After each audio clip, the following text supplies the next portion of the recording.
I am now really excited to introduce our final keynote speaker, Rodney K. Nickens Jr., class of 2009.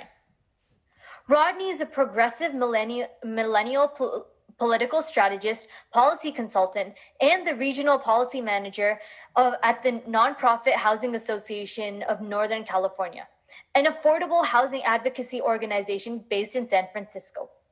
Driven by a passion for racial, economic, and housing justice, Rodney currently sits on several boards and committees in the Bay Area.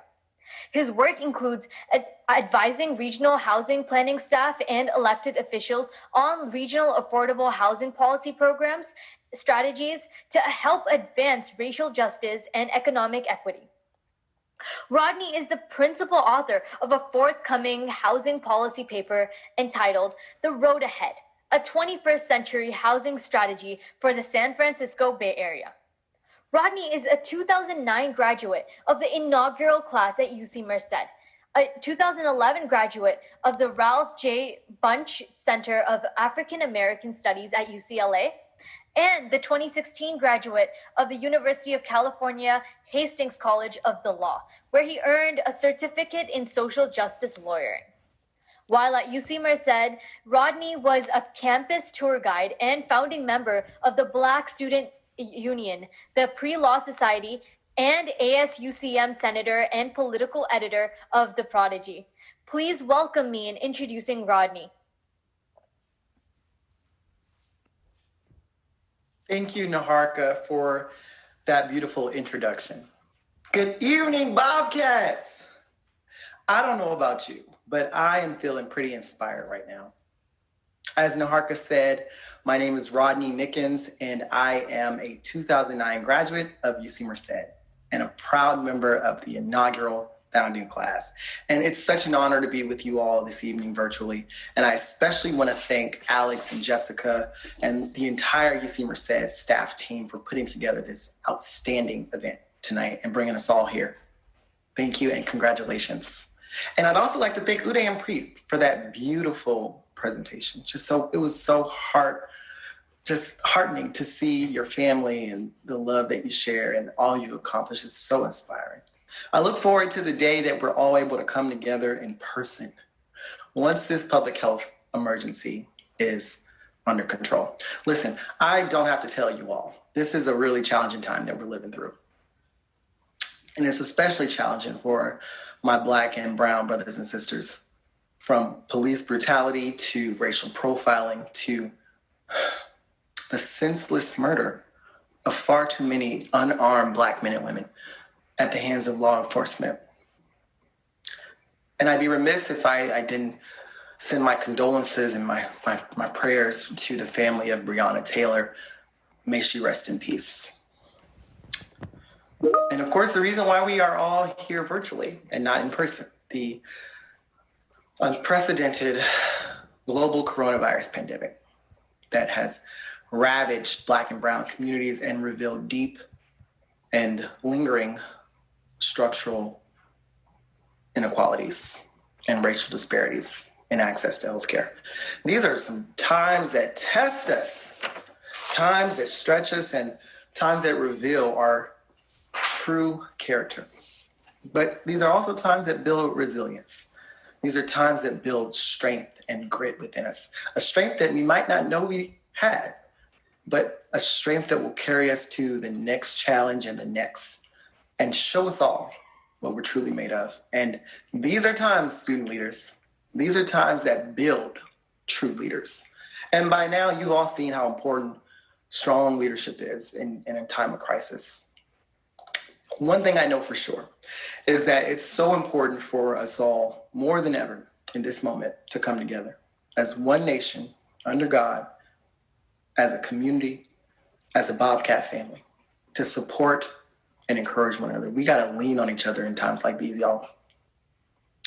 These times are going to call us to do some soul searching, some reflection, and to dig deep within us to find that strength that we have to rise to the challenge, and to demand unapologetically that Black Lives Matter. So a little bit about me. I am originally from Portsmouth, Virginia, I am one of four. My father is an electrician and a small business owner, and my mother is a retired nurse. I was the first person in my family to go to college, graduate school, and law school. And I'm the proud son of a working class family and the descendant of enslaved Americans who were brought to this country forcibly in chains from the continent of Africa to enrich this country with their unpaid labor and their blood. And that fact isn't lost on me. You see, I stand on the shoulders of so many who came before me, who fought to break down racial barriers so that I might have the opportunities that I have afforded to me today. And I know that many of you are from similar backgrounds. You may be the first in your families to go to college, and now you are experiencing a whirlwind of emotions, I'm sure. I would encourage you to listen to them.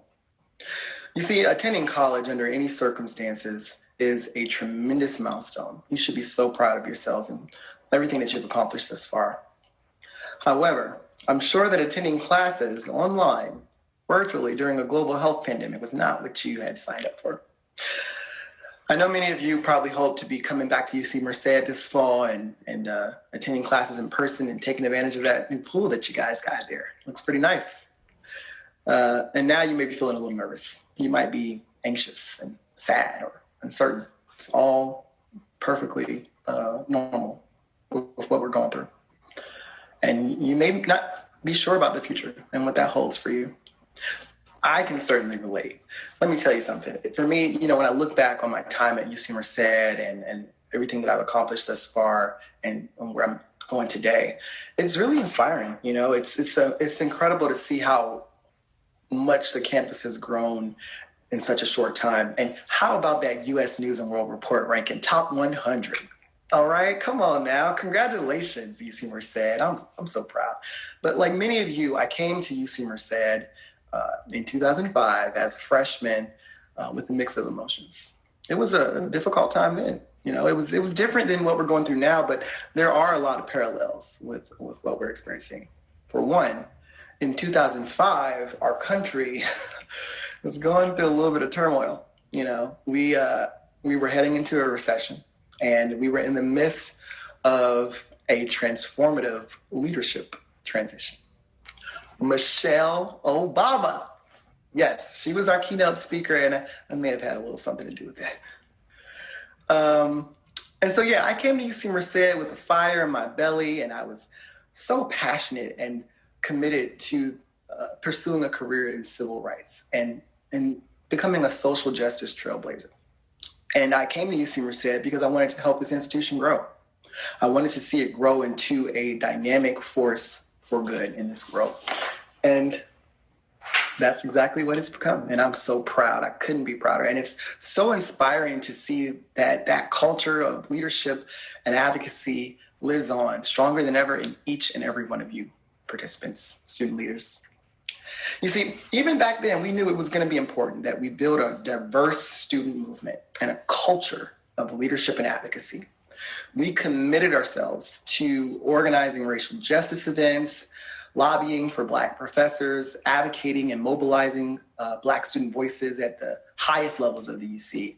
And it was especially important for me as an African American and an openly gay student to ensure that Black students and students from low-income families, students of color, had a voice, felt affirmed, felt included and welcomed and supported at this institution. And let me tell you something, the lessons that I learned from all those countless campaigns and battles have stayed with me throughout my entire career. The first lesson that I want to share with you all tonight is the importance of ignoring the haters and the naysayers and doing the work, standing on your values. It may be unpopular, but you must stand boldly in your beliefs for racial justice, for economic justice, for social justice. If you don't stand for something, you'll fall for anything. The reality is that until we as a nation face our country's long legacy of racism and slavery, we'll never summon the courage to do the hard work to repair the damage that's been done. We need young leaders like you all to pick up the mantle and boldly advocate for racial justice and equality. Today, I have the pleasure of serving as the Regional Housing Policy Manager at the Nonprofit Housing Association of Northern California, one of the leading affordable housing organizations in the state. We represent the interests of the San Francisco Bay Area affordable housing developers, and we advocated the regional, local, state, and federal level for affordable housing policy that produces more affordable housing, preserves existing affordable housing, and protects tenants from eviction and gentrification and displacement. It's hard work. I work day in and day out with our partners, advocating for good public policy, fighting the good fight for racial justice and economic equity. It's not easy, but it's more important than ever. And while the racial challenges that we all are facing right now, they seem daunting, seem overwhelming, I still have hope. You see, I have hope because of you. I still believe that despite the challenges that we're facing as a nation and a world, each of you young people, young student leaders, you all are poised to rise up and tackle these injustices that plague us. You all are the ones that we need. You are the leaders that we are waiting for. We need you to fight for reparations. We need you to fight for defunding the police and affordable health care and a fair justice system that values Black lives. From the streets of California to our nation's capital, it's been young people at the front and center, young organizers and student leaders and activists like you from all walks of life who have taken to the streets and have spoken truth to power and demanded the structural changes that we need in our country that so many have been advocating for far too long. A racial reckoning has begun, and you student leaders are the keys to success. We need you all to help us elect a wave of progressive prosecutors across the country to change the faces of our district attorney's offices. We need you all to run for local offices, for that local police oversight board or commission, and commit yourselves to working together collaboratively to build and support and advocate for a pipeline of young, progressive, dynamic, diverse leadership to change the system from the inside out. While we all must show up on election day, it's a very important election. You student leaders know that the real work starts the day after election day. It starts with you. And so my challenge for you all tonight is, what are you going to do for racial justice? How are you going to show up in this moment? I want to leave you with the words of Frederick Douglass. This struggle may be a moral one, or it may be a physical one, and it may be both moral and physical. But my brothers and sisters, it must be a struggle. Power concedes nothing without demand. It never did, and it never will. We need you and your student leadership in this moment now for this struggle more than ever. We need you to rise to the challenge. We need your advocacy for racial justice now more than ever. We need you to demand that we build that beloved society that Dr. King fought and died for. We need you to demand a society where we can all share in our nation's prosperity, regardless of the color of your skin, what language you speak, where you come from, or who you love. We need you to fight for a better society. And I'm willing to bet that with your leadership and your advocacy for racial justice, we have more than a fighting chance to make it happen. I believe that you all will rise to the challenge.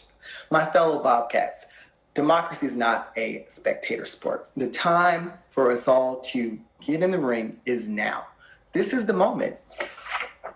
We need you to fight harder than ever for justice and equality. Fight against those that would try to divide us or turn us against one another or sow hate and division and tear this country apart. Your leadership for racial justice matters. Your integrity and your advocacy matters. Your resilience and perseverance and grit in the face of seemingly insurmountable obstacles matters. As student leaders, the time is now for you all to rise to the challenge, to roll up your sleeves, to get in the streets, to protest, to speak out, and to commit yourselves to the long fight ahead for racial, social, and economic justice. Rise to the challenge, student leaders. Bend that arc in the direction of justice. Join me and let's get it done. God bless you all, and God bless the University of California, Merced. Thank you so much for having me, and I'm looking forward to the networking session.